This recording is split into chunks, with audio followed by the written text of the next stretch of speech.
You're watching 11 Alive Morning News. 11 minutes of nonstop news starts now. Scattered showers around for this morning, becomes more isolated later on this afternoon. You're going to need that rain gear pretty much all day, folks. Go ahead and grab it. Cleared up about a half dozen spinouts throughout the morning. I'm sure there's more to come. And here's that volume 85 South packed in along with the rest of the big three. Happening today, Clayton County Commissioners will hold a special meeting as the city of Riverdale considers closing its fire departments to consolidate services with Clayton County. 11 Alive's Christy Diaz joins us live this morning. Christy, neighbors worry this could slow down response times. Several concerns this morning. Yes, good morning, Aisha and Cheryl. A fiery meeting last night in Riverdale in front of city officials, and tonight county officials will discuss and possibly vote on a resolution that would pave the way for consolidation of fire services. That's why I'm here at the Board of Commissioners office on Smith Street in Jonesboro. I read the resolution they'll be discussing tonight, and it does not make consolidation official, but rather allows the county to amend the budget to pay for it and, quote, authorizes all acts necessary to accomplish the intent of consolidating if both sides agree to move forward. The resolution says both Clayton County and Riverdale have determined it to be mutually beneficial, but people living there do not agree. Almost 80 people voiced concerns at last night's meeting in front of Riverdale City Council. An overwhelmed Mayor Evelyn Wynn-Dixon tried to explain that no firefighters would lose their jobs and that consolidation would help the people of Riverdale, especially with EMS and ambulance services. But people were so heated about the plan that the Riverdale City Council decided to postpone their vote until they hold a town hall. That town hall meeting is scheduled for next Saturday at Town Center in Riverdale. But again, county officials will meet here tonight to discuss and possibly vote on that resolution. Live in Jonesboro, I'm Christy Diaz, 11 Alive News. We will be there, Christy. Thank you. This morning in Gwinnett County, family, friends, and advocates are holding a rally for 4-year-old Abby Hernandez. She was hit and killed while crossing the street in the parking lot of the Mall of Georgia. 11 Alive's Ariana Manish joining us outside the Gwinnett County Courthouse where that rally will be. Good morning, Aisha. Just hours ago, Gwinnett County Police, they announced they will not file charges against the 18-year-old driver who hit and killed Abigail Hernandez. It's a decision that's leading to more hurt for her family, which is why they're rallying here in front of the Gwinnett County Courthouse demanding justice. Now, according to police, Abby Hernandez, she was walking with her father and 7-year-old sister when a pickup truck driven by an 18-year-old was turning out of the parking lot at the Mall of Georgia and hit the family. They were taken to the hospital. Abby, she did not make it. Now, nearly a month after she was killed, Gwinnett County Police, they said in a statement that after conducting an extensive review of the facts surrounding the fatal accident, they will not file charges and that only serious traffic offenses are enforceable on private property, such as reckless driving, DUI, hit and run, and the circumstances of this incident do not meet the criteria for such charges. Now, the police department, they did extend their condolences to the family during this trying time. That protest will take place this morning at 9 a.m. Reporting live from Gwinnett County, I'm Ariana Maniz for 11 Alive News. Ariana, thank you. This morning, cleanup work continues after an EF2 tornado ripped through Conyers. One of the first reports of damage we shared with you was that massive tree that fell on a car. That tree landed in the lap of 18-year-old Takiro Hayes. This morning, we're hearing from him as he's recovering in the hospital. Everyone was telling me to keep breathing.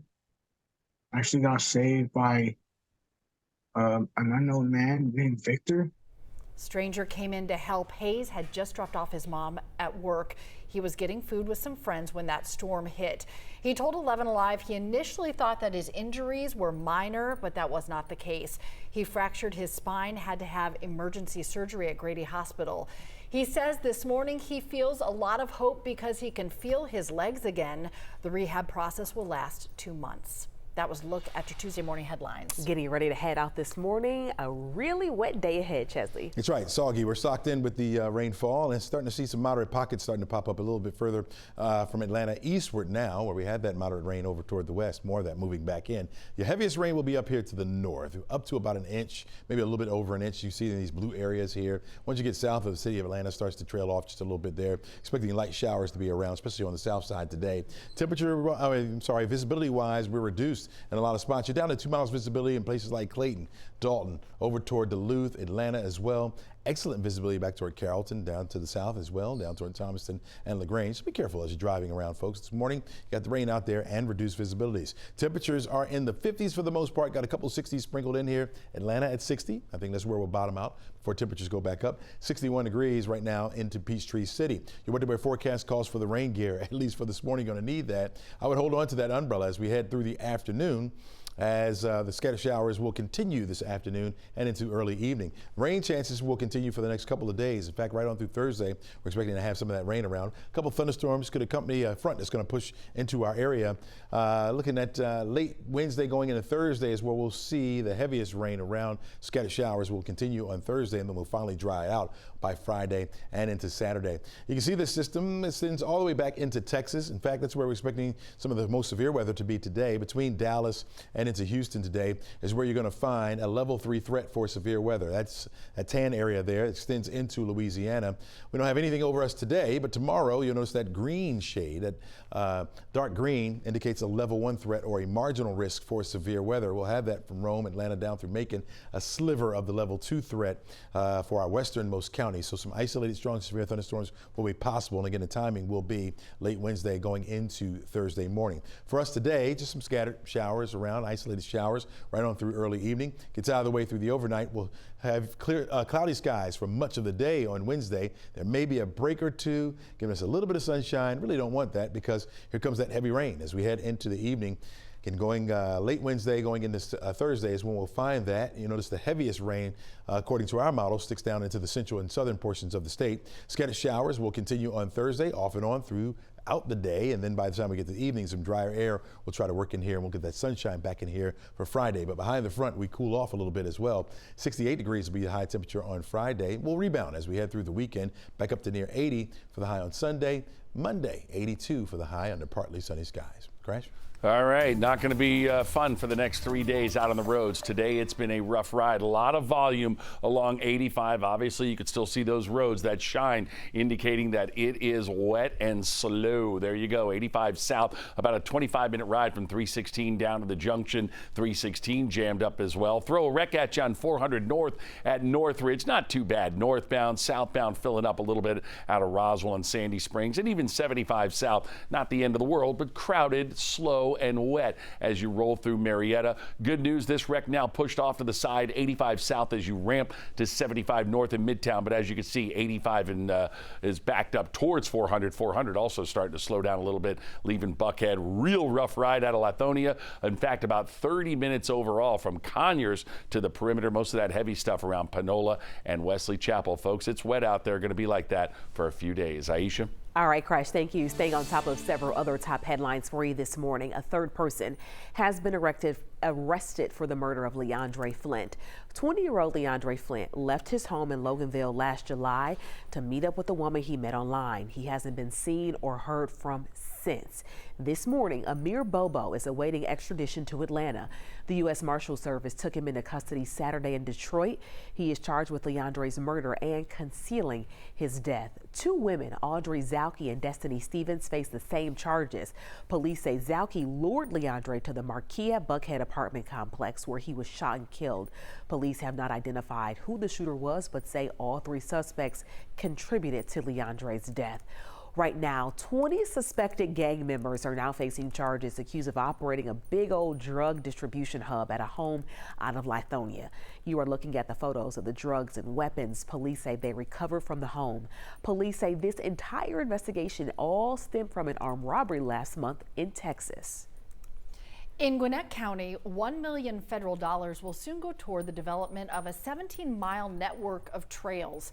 According to our partners with the Atlanta Business Chronicle, this project will link the Gas South District, Gwinnett Place Mall, and several parks. The goal is to connect communities. This morning, construction officially underway on the new U.S. soccer training facility in Fayette County.